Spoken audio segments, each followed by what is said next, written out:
नमस्कार सभी रीट परीक्षा की तैयारी करने वाले जितने भी साथी मित्र हैं उन सभी को नमस्कार। तो ज़्यादा समय न लेते हुए आज हम बात करेंगे संस्कृत व्याकरण शिक्षण की।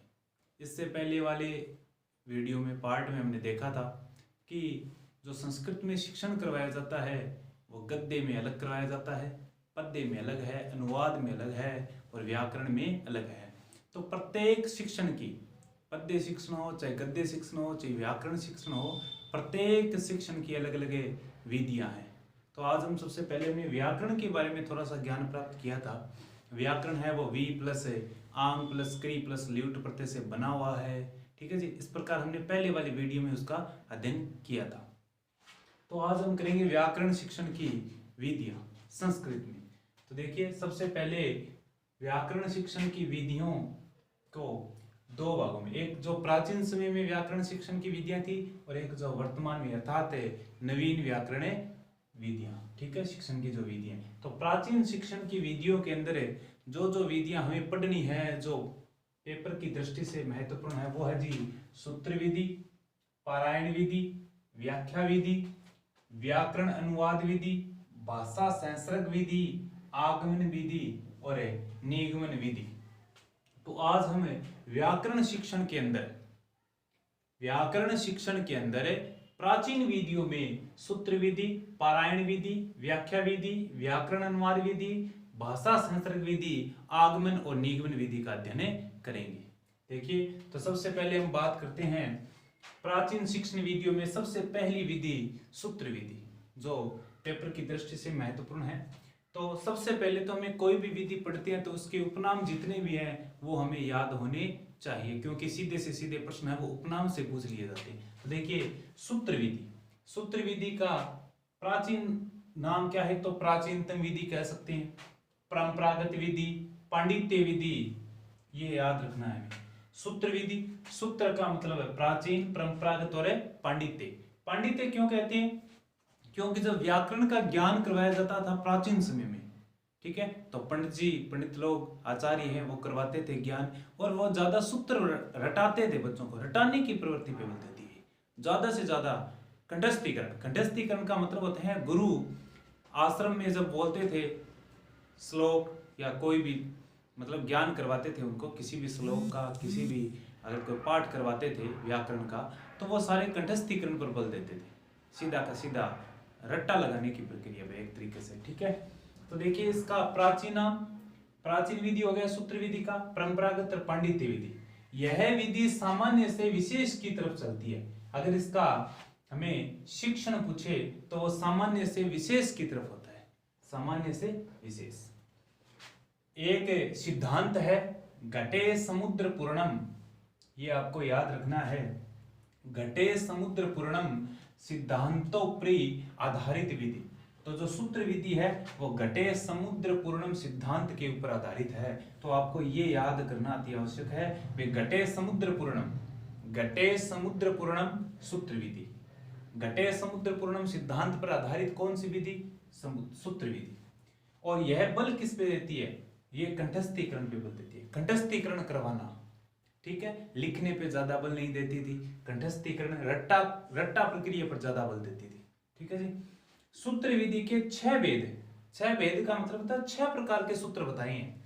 संज्ञा सूत्र, परिभाषा सूत्र, विधि सूत्र, नियम सूत्र, अतिदेश सूत्र, अधिकार सूत्र।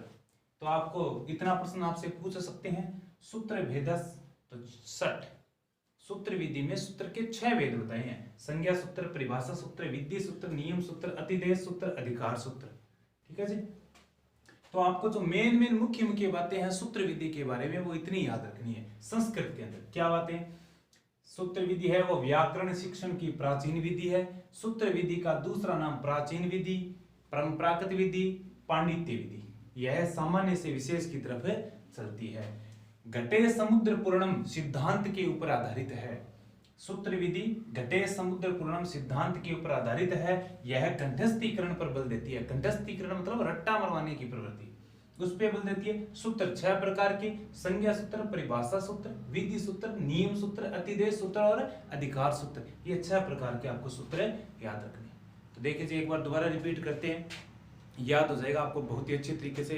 सबसे पहले व्याकरण शिक्षण की विधियों में प्राचीन और नवीन। प्राचीन विधियों में कौन कौन सी विधियां? सूत्र विधि, पारायण विधि, ठीक है, व्याख्या विधि। तो ये जो जितने भी नाम है विधियों की, आगमन विधि, निगमन विधि, भाषा संसर्ग विधि, ये जितनी भी विधियां आपको याद रखनी है, ये सारी व्याकरण शिक्षण की प्राचीन विधि है। प्राचीन विधियों में सबसे पहले हमने की थी सूत्र विधि। सूत्र विधि में क्या किया था? प्राचीन नाम प्राचीनतम विधि, पंडित जी लोग पढ़ाते थे तो पांडित्य विधि। परंपरागत विधि थी ये, परंपरागत है, ठीक है, कहां से कहां? सामान्य से विशेष की तरफ चलती है। ये घटे समुद्र पूर्णम सिद्धांत पर आधारित है, घटे समुद्र पूर्णम सिद्धांत पर आधारित है उसी पे। और बल किस पे देती है? कंठस्थीकरण, रट्टा मरवाने की प्रवृत्ति, कंठों से मतलब रट्टा मरवाना, तो रट्टा कंठस्थीकरण पे बल देती है। 6 होते हैं इसके सूत्र, होते हैं 6 प्रकार के: संज्ञा सूत्र, परिभाषा सूत्र, विधि सूत्र, नियम सूत्र, अतिदेश और अधिकार। ये आपको याद रखना है। तो ये हो गई हमारी सूत्र विधि। 2 नंबर पे जो विधि आती है उसका नाम है पारायण विधि।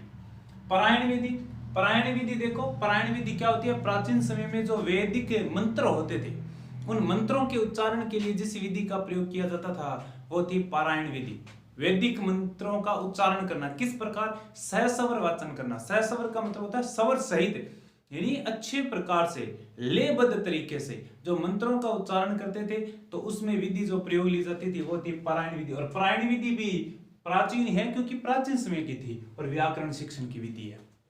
तो पारायण विधि, पारायण विधि में क्या होता था? वैदिक मंत्राणाम सहस्वर पाठ है, यानी जो वैदिक मंत्र होते थे उनका स्वर सहित पाठ करना, अच्छे से लेबद्ध तरीके से स्वरों के साथ में। अब जब पाठ करते थे तो उस पाठ को किस प्रकार करते थे? तो देखिए उसमें 3 प्रकार होता है। 3 प्रकार। पंच का अध्ययनम, याद रखना है भाई, पंच का अध्ययनम क्या है? तो पंच का अध्ययनम होता है एक पाठ को 5 बार पढ़ना। पंच का अध्ययन यानी 5 बार अध्ययन करना। पंचवारम, पंचवारम का तो अर्थ सीधा सा ही है कि 5 बार पढ़ना। 5 बार पढ़ना किसको? शब्द को, एक शब्द आ जाए उसको 5 बार पढ़ना। पंच का अध्ययन होता है पाठ को 5 बार पढ़ना। पंचवारम का मतलब होता है शब्द को 5 बार पढ़ना। और पंच रूपम, 5 रूपों से पढ़ना। 5 रूपों का मतलब होता है किसी भी शब्द को 5 प्रकार से पढ़ना, ठीक है। तो देखो पहली पंच का अध्ययन 5 बार पढ़ना, पंचवारम शब्द को 5 बार पढ़ना। अगर पाठ को 5 बार पढ़ना तो पंच का अध्ययनम, शब्द को 5 बार पढ़ना तो पंचवारम, और यदि 5 प्रकार से पढ़ना है तो पंच रूपम। अब जब पारायण विधि में इनको पढ़ा जाता था तो वहां अशुद्धियां भी होती थी। अशुद्धियों को 3 प्रकार। अगर एक अशुद्धि तो एकानैक, यदि एक अशुद्धि होती थी तो एकानैक, 2 अशुद्धियां होती थी तो द्वैनैक, और 3 अशुद्धियां होती थी तो फिर क्या कहते थे? त्रैनैक। तो पारायण विधि, पारायण विधि देखो कहां से कहां किस प्रकार। तो पारायण विधि में वैदिक मंत्रों का सहस्वर पाठ किया जाता था। वैदिक मंत्र थे 5 प्रकार से। पंच का अध्ययन, पाठ को 5 बार पढ़ना, पंचवारम शब्द को 5 बार पढ़ना, और पंच रूपम में 5 प्रकार से पढ़ना। 3 प्रकार की अशुद्धियां, एक अशुद्धि तो एकानैक, 2 अशुद्धियां तो द्वैनैक, और 3 अशुद्धियां तो त्रैनैक। अब इसके बाद में हम अध्ययन करेंगे, सूत्र विधि कंप्लीट होगी, पारायण विधि होगी, अब आगे है व्याख्या विधि और व्याकरण अनुवाद। आगे वाली विधियों का हम अध्ययन करेंगे। चलो करते हैं अध्ययन।